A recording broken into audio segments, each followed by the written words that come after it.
So it kind of like forces you to be together. Don't do it. Don't do it.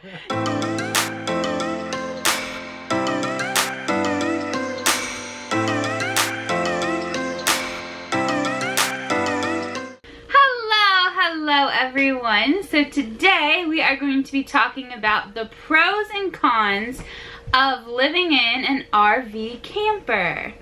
We have lived in a camper now for almost 6 months, so we kind of have a good idea of what it's like. However, we do not travel with our camper. We don't move it, we don't relocate or anything like that. And we also have a 1-bedroom, but we have a 5-year-old son. So some of these pros versus cons may be a little bit different because they're more geared towards like our family. So as a little disclaimer, this definitely depends on your location, your camper itself, and your family size. But for us, these are our pros and cons, so let's get right into it. We have 5 cons and 5 pros. Okay, well, let's start with the cons. Ooh, my favorite part. I had no problem coming up with these, let me tell you. So con number 1, the toilet. The toilet. Enough said. No, I'm just kidding. It is not a traditional toilet like in a house.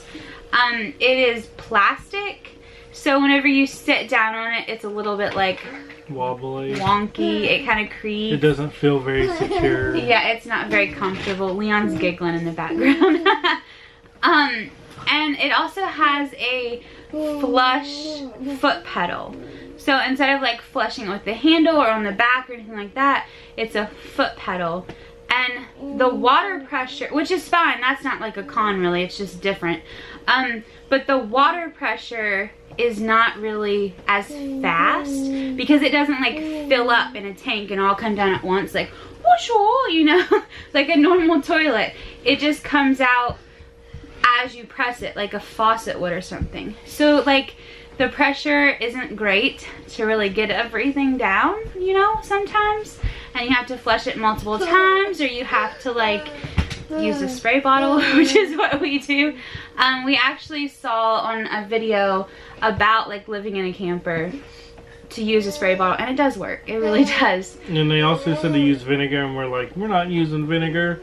And then like we tried vinegar, and we're like, we love vinegar. Yeah, it helps with like just everything. All right, so let's move on to con number 2, the super small baby sink.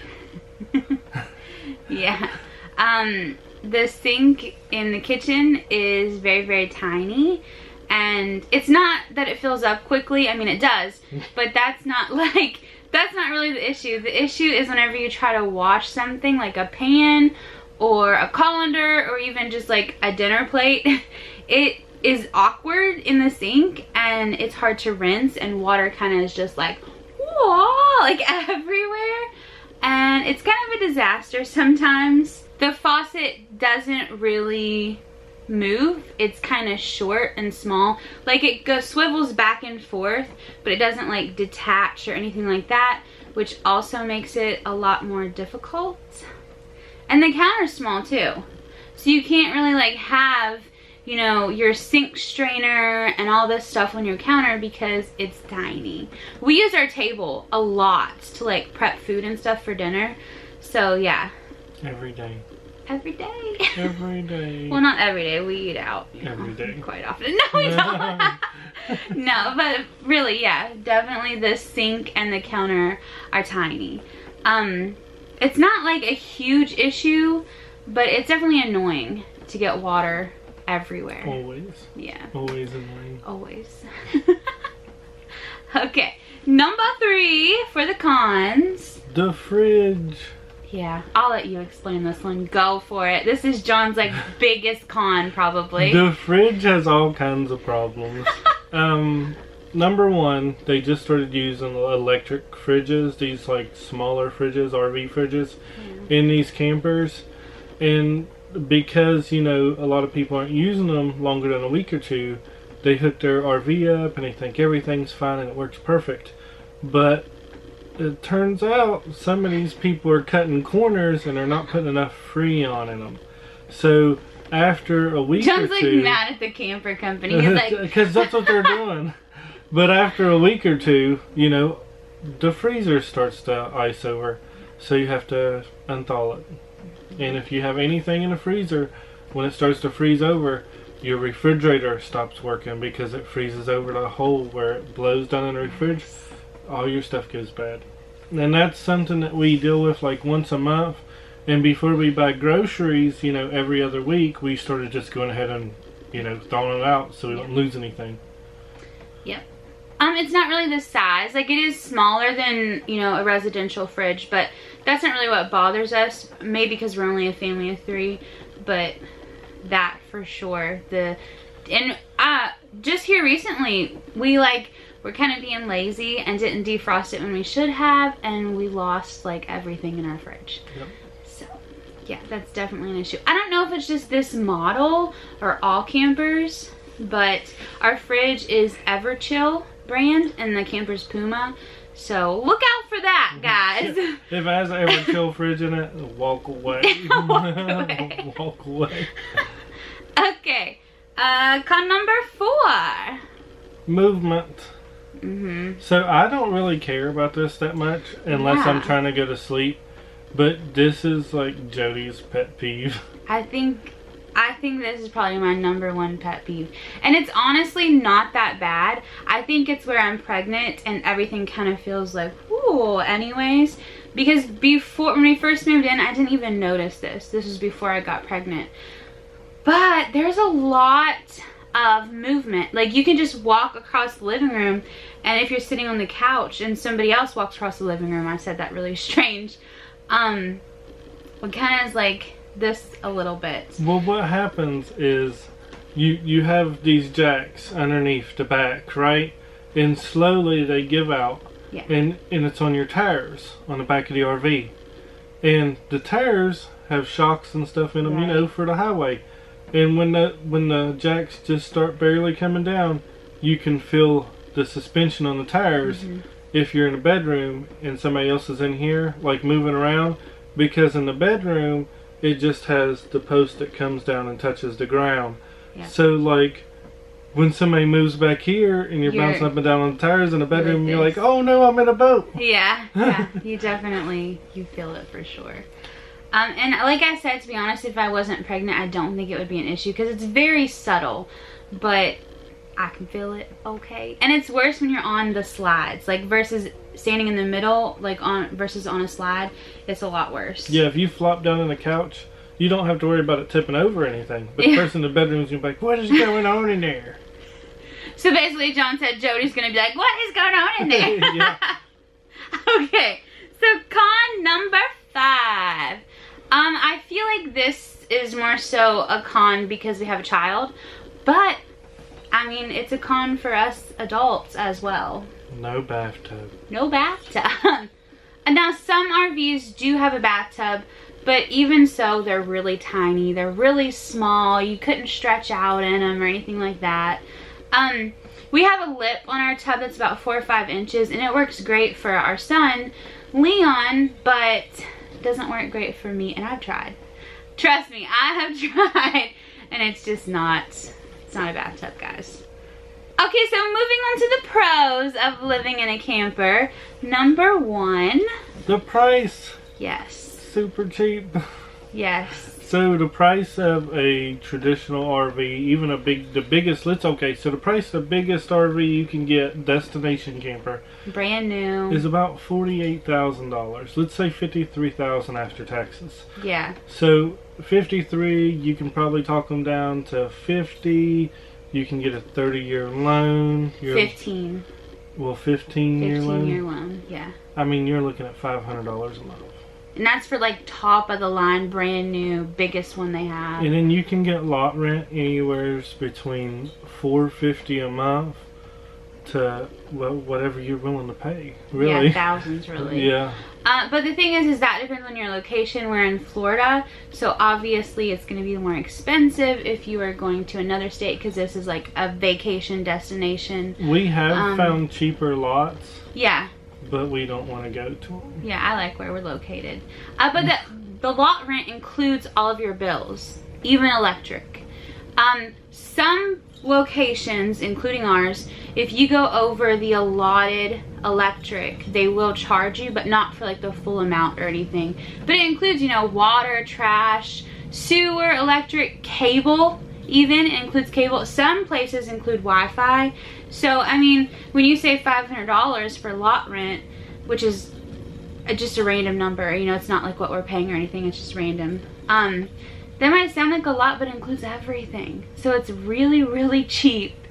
And if you own your camper, or you get like an older model, it's even cheaper, guys. Yeah. It's definitely a cheap way to go. The next pro on our list, number 2, would be the lifestyle. The what? The lifestyle. You're gonna have to explain that one to me. Yeah, really? Yeah. What? Okay, everything in your camper is tighter and compact, so it kind of like forces you to be together. Don't do it. Don't do it. No, it's a good thing. I honestly feel like we are spending a lot more time together, which is great. I love it. Maybe that's a con for some people, but I love it. And I feel like the community, if you live in an RV resort, the community is great. Actually, a lot of people here are full-time, and a lot of them have children. Leon has all kinds of friends. And our neighbors are like super nice. Everybody's willing to help each other. I mean, our neighbors helped us like 3 or 4 times. He watched our place for us when we went on vacation. Yeah, one time we locked ourselves out and he helped us get in. And I mean, it's just like, everybody here is just so nice. And I've lived in apartments before, and it's still not like that. Everybody here is like close and together. Our neighbors cut our grass for us before. Like, it's just like, kids come over and we like watch them for their parents and stuff. It's a really nice community. And I feel like it's because everybody's like kind of forced to live inside outside lifestyles because the camper is tiny. So therefore everybody's like always outside and making friends and stuff. So it's a really nice lifestyle. Do you see what I mean now? I guess if you want, it can be a pro. I just don't think about it because it felt so easy just to talk to these people. And exactly, that's my point. All right. Okay, so pro number 3, and this actually might surprise you guys, but there's tons of storage. There is. There's like, a lot of storage. Yeah, literally. Like, we did have an attic in our house, which helped a lot with like big bulky items. But I tell you what, I feel like things are more organized and we have more storage here than we did in our house. That's because we have to keep them organized here. Well, yeah, that's true. And I was scared about this actually when we first moved, that we wouldn't have enough storage space, but there's plenty. Like, plenty. Like, okay, there's an excessive amount of cabinets throughout. Like, the kitchen has an okay amount of cabinets for dishes and stuff, but that's not what I'm talking about. Like, above the couch there's cabinets, above the bed there's cabinets, above the chair there's cabinets, and then in the chair there's cabinets. Yeah, literally. In the couch there's this big hole. Yeah. Like, yeah, under the bed, the whole bed comes up and there's like all this storage and stuff, and it's just, and then under the camper itself, like from outside, there's also storage. Yeah, there's like 3 different places. Yeah, so like there's tons of storage. Don't worry about, you know, storage space. Like, is good, okay? There's lots of storage. And pro number 4 is that it's easy to clean. It is. Like, it can be filthy dirty in here. Every room needs clean, like deep cleaned, scrubbed, and we clean it in an hour, maybe less. Yeah, if like, we're not being lazy and we go in on a mission, we can get this place clean in about an hour, the whole thing. Yeah. I'm talking dishes, counters, floors, mopping, everything. Dusting, windows. Like, I TV even like screens, all of it. Yeah, I even like take everything out of the fridge and organize our closet, clean it all out, everything within an hour. In our house, nice. It was around 3,000 square feet, upstairs and downstairs. Mm-hmm. And it would take you days. Yes. You would spend all day just cleaning the garage. Yeah, to like deep clean it. Yeah, for sure. So that is like super, super, super nice that you can just like pick it up and have it done in no time at all. And the last one, number 5. This does not really apply to us because we don't relocate. But I wanted to throw it in there because most people do relocate that live in an RV.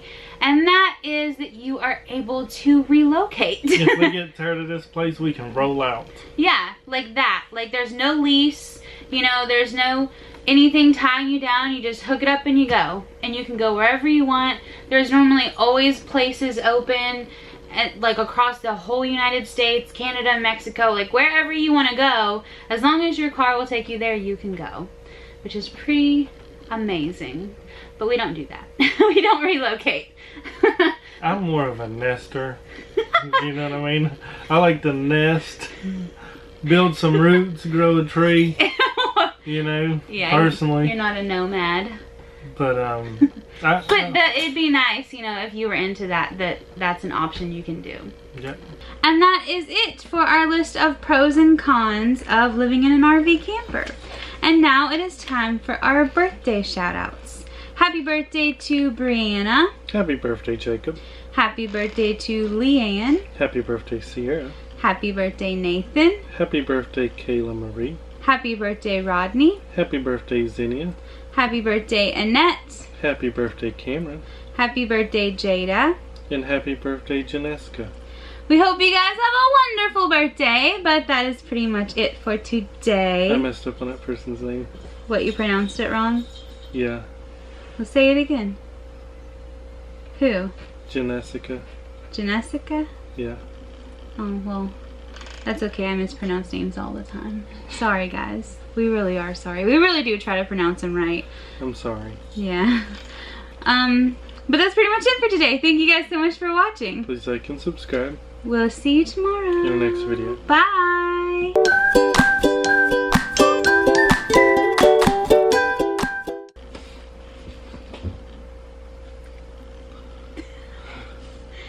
Is it fixed?